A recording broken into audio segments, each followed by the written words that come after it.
This video is called Dusting Off SketchUp's Drafting Tools, and it's about some of the tools that you can use in SketchUp to draw things like floor plans in a two-dimensional view. Now, it's the second video in Chapter 4 of Google SketchUp for Dummies. Okay, let's start with the line tool. The line tool looks like a pencil, and it works like this. If I basically just draw some edges here, all I'm doing is clicking a whole bunch of times. When I click at the end of the first edge that I drew, I end up with a face. It's pretty simple, really. Let's go ahead and grab the select tool, select everything, and delete that away. Let's say I just wanted to make a simple rectangle. What I'm going to do is start drawing an edge, and then I want to draw parallel to this red axis. So I'm going to make sure that I'm drawing in the red direction, and then I'm going to come down in the green. Let's go back over in the red, click, and back up here, just like that.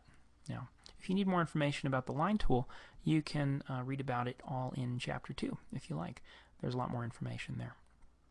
Okay, the thing to keep in mind about the line tool is not to use it this way. Watch. What I want to do is click, click, click, click, click, click, just like that. But I'm not clicking on anything when I'm not actually clicking, so I'm not holding down my mouse. A mistake a lot of people make is they go click and hold down the mouse, and then what they're doing right now, I'm sort of gritting my teeth and dragging on this mouse with my finger on the button to draw that line. I'm going to let go, and then I'm going to click and drag and let go here. And that, you know, it works, but actually it causes a lot of inaccuracy because it's harder to let go accurately of the mouse button than it is to just very simply click, click, click like that. Okay, I hope that makes some sense. Next tool I'd like to talk about is, oops, did you see what I did there? Let's explain that. When I was drawing over here, you see how my line is sort of stuck to the end of my pencil there? If I want to get rid of that line without changing tools, I'm just going to go up and hit the escape key on my keyboard. Just like that. When I hit escape, it kind of snips the line the last place I clicked. Okay, the next tool I want to talk about is the eraser tool.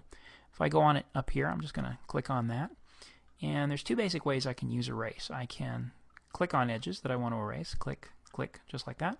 Or I can click down and drag over a bunch of different edges to erase all of them, just like that. So watch. Click, drag, just kind of select all of them with the eraser, and then I let up on the thing, and I've erased that whole thing, just like that. Nothing much to the eraser tool.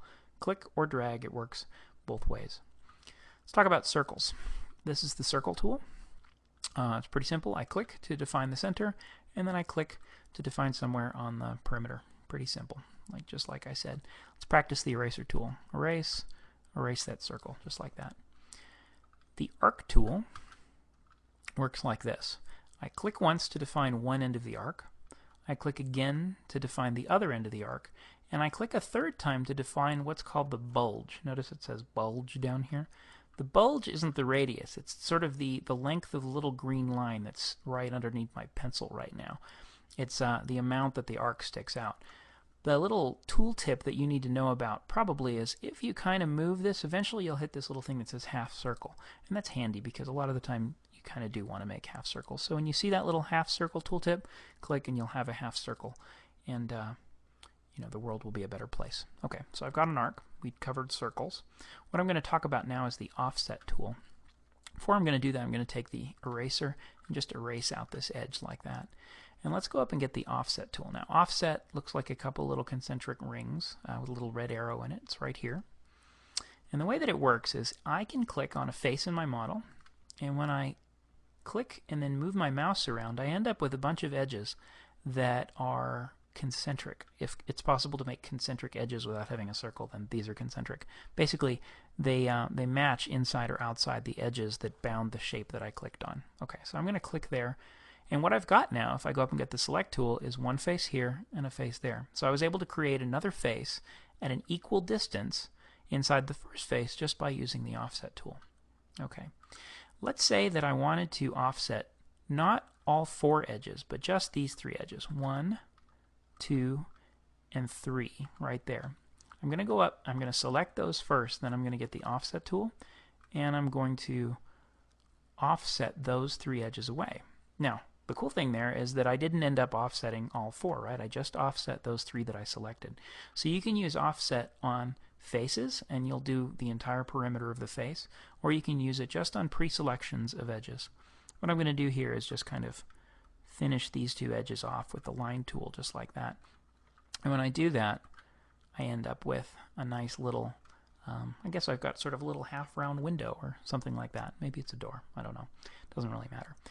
One thing I might want to do is measure it. So that brings us to the last tool in this section. That's the tape measure tool. It's right up here next to the paint bucket, between the paint bucket and the eraser. Looks like a tape measure.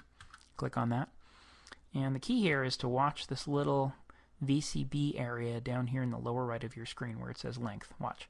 I'm going to click and then click over here, and it's going to say that was 15 feet and half an inch.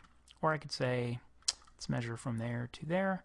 That's 21 feet, 9 1/4 inches. Now, that's a really simple use of the tape measure tool, just to measure things. The other thing that the tape measure tool does is create guides. And guides are basically pieces of construction geometry that you can use when you're modeling. And we're going to get into that later. For more information about all of this, just go and look at Chapter 2 of Google SketchUp for Dummies. It talks all about it. Let's create a guide. Click and bring it out. If I want to make a guide that's parallel to this edge that I'm on, click and bring it out, just like that. And you can type in distances and all kinds of stuff, but that's a brief introduction to how that works.